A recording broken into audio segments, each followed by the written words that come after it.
now, I'm going to start off, as I said, the first 2 lectures will be about DNA and so on. So this is going to be about DNA. Alright? It's a general thing. So, what is DNA? Deoxyribonucleic acid. Have you heard of Mendel? Yes. Oh, you have? Wow, okay. I will talk to you maybe a little bit about Mendel, about how this thing comes up. But what was it that Mendel, what triggered him to talk about genetics? Corn, I think. Peas. Oh, peas, right. He was interested in making hybrids. Right? He is a monk in a monastery. Right? So, but he also has a garden. Right? He has a very inquisitive mind. He makes hybrids of his pea plants, and they have very nice flowers. So he says, and he looked at this the variations in the flower. You know, if you stop and you stop and look at things, then you realize a lot of things. Then it says, oh, maybe the color of the flower is different. Some of the height is different. The pods, the pea pods, are different. You know, so this kind of thing. So it says, and he was also doing some crossing, right? And how did he cross? Well, he's probably a scientist in nature. You know, like he says, because he was able to take this stamen and then put it onto the stigma. And the advantage of this pea plant is that it is closed. Why? It doesn't allow cross-fertilization, so it self-fertilizes. So he did that. Now, you imagine yourselves as Mendel, alright? You see a tall plant. This is a time where DNA was not known, right? DNA genetics was not known, nothing was known. He says you take a tall plant and then you cross with a dwarf plant. You cross and then you get the you get the seeds and then you start planting. What did he get? Tall crosses with dwarf. Wait, all the plants were tall. So it says, okay. So it says, this plant, in terms of height, there are 2 types, right? And in a cross between tall and dwarf, he says, at that time, he says, between these 2 traits, one is strong and one is not. And that's why in the progeny, it's all tall. So he said, the dwarf has been lost. Next part, there are 2 versions. One says that he actually crossed the progenies. One says that he just left it and allowed it to be self-fertilized. So that means he got the 2nd generation.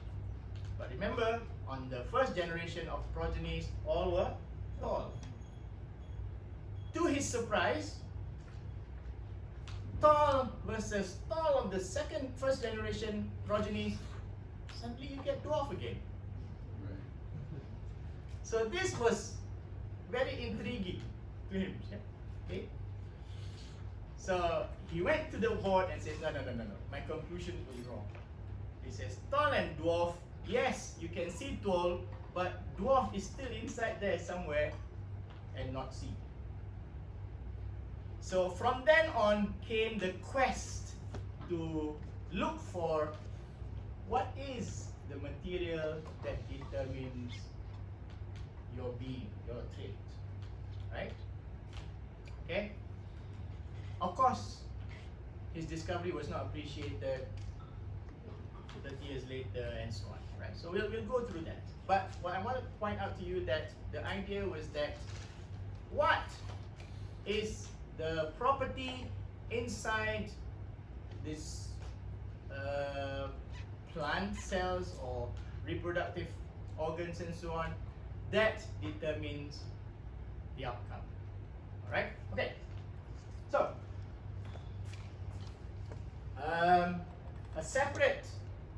finding was from a scientist, a person a doctor in the military, right?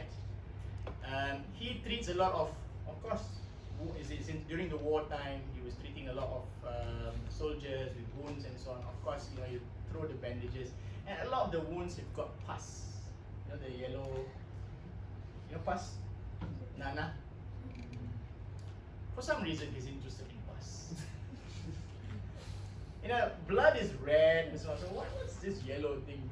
So he's also probably interested in chemistry. He did some characterization and found what he called nuclein.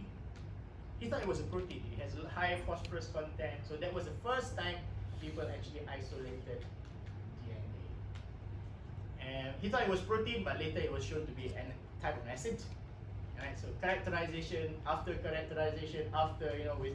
with advents of various experiments and so on, then you come up with DNA. Right? I'll go through a bit later on about how they decide that the information that makes us is within the DNA. Right? So basically, this is DNA. It's a chain of nucleotides. One nucleotide is this. That's one nucleotide, right? But it's a chain of nucleotides. So that's one chain. And the other chain is also, it comes in pairs of chains, like stairs. Ladder, not stairs, ladder. Right? So there's two. Let's say you have the backbone of the ladder, then you have the rung. So that's the DNA. It's just that because it's twisted. All right? So then you get this. Okay? Don't worry. I'm not going to. It's just for general knowledge, right? And these two chains are attracted by chemical bonds. Sure.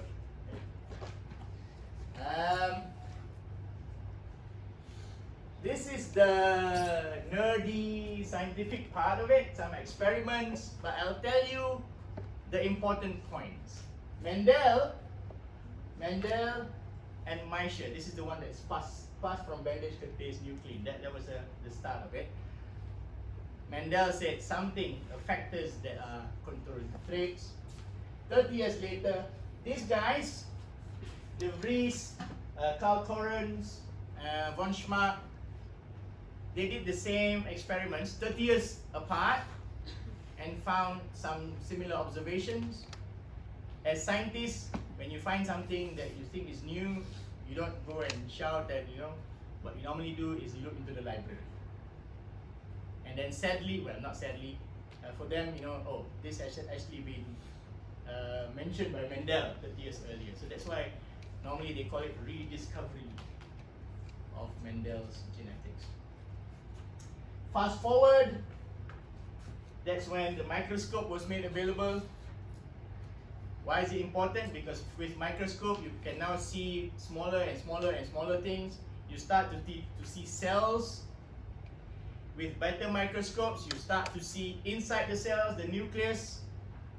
And then when you see different types of cells, then you start to see these bodies. You want to see things inside the cell, you put color, you put stains.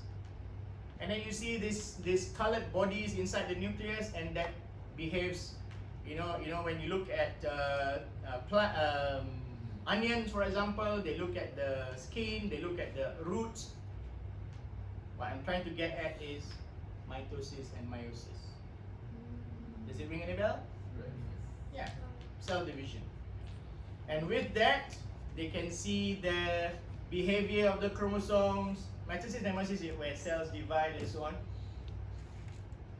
And these people said the behavior of chromosomes, where they divide in reproductive cells and so on, this explains what Mendel was talking about heredity. Yeah? So Mendel said the factor, the tall factor got lost, and then segregation and so on. They said, hey, these chromosomes are doing the same thing. So then they said maybe chromosomes are the ones that is determining the information. What Mendel said factor was actually inside the chromosome. So that's why they had the chromosome theory of inheritance. Then chromosome became important. So now, okay, chromosome has a lot of holds a lot of information and so on. So they want to understand further. Then again, another 30 years, because then they found that chromosomes are very simple molecules. It is made up of two things: DNA and proteins. But because they don't know, they said, is it DNA or is it protein that's the one that's carrying the information? And then experiments after experiments and so on, they came up with DNA is the genetic material. So this is a super duper fast forward version for this class. For first year biology, cell biology, this probably takes about 2 weeks. Okay, because they actually explain on and so on. It doesn't matter. If you're interested, you can always.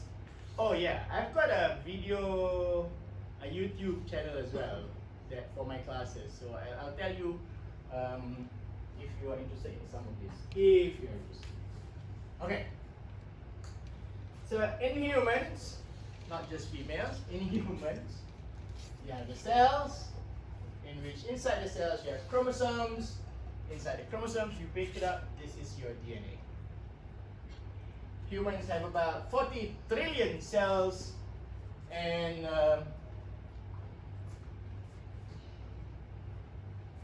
this is me trying to explain what DNA is about. So these letters represent, say for example, a book.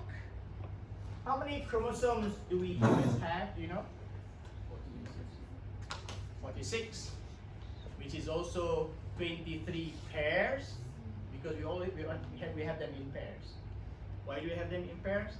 You get half from mother, you get the other half from father.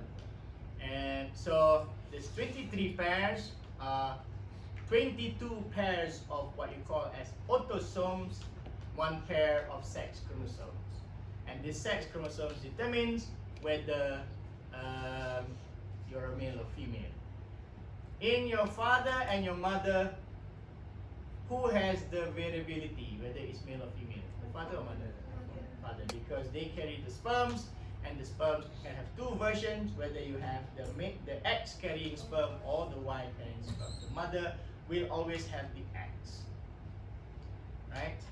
Alright, okay? So,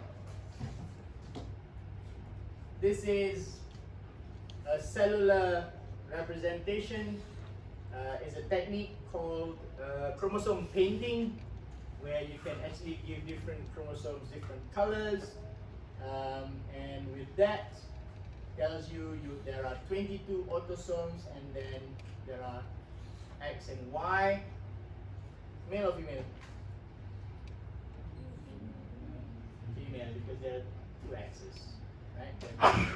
If it's a male, then you have one big X and a smaller Y. Okay? So that means to say we have 22 books plus X and Y. Right? This X and Y are also books. Right? So have you heard of the Human Genome Project? Right. Only quite recently they got it. Okay. They started off in the 1990s. 1980 was the beating and so on. They started 1990s. The goal of the Human Genome Project, of course there's a lot of scientific goals, but basically they want to read the genome. Right? They want to determine all. They projected 15 years. So that means 1990 to about 2005. But they started 1990, and somewhere around 1993, they said, hey, we already achieved the goals. Some of the goals, the first 5 years. So then it became quicker and quicker. And 2003, they said the first draft is published. 2003. 2003. So that says it's finished, only there are gaps here and there. And those gaps were the challenging gaps that they cannot fill in. And only recently, last year, they said they finally have the really full coded genome. So that means now you have all the alphabets in the genome, right? So that was the goal. Now you have that. The objective is to read and then later to understand it. Reading is one thing, understanding is another, right?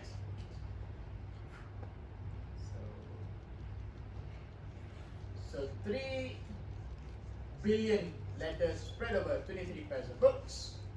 Just for comparison, this is also sometimes called the C-value paradox. You would assume organism as small as the Saccharomyces. What's our Saccharomyces? Yeast. If you leave,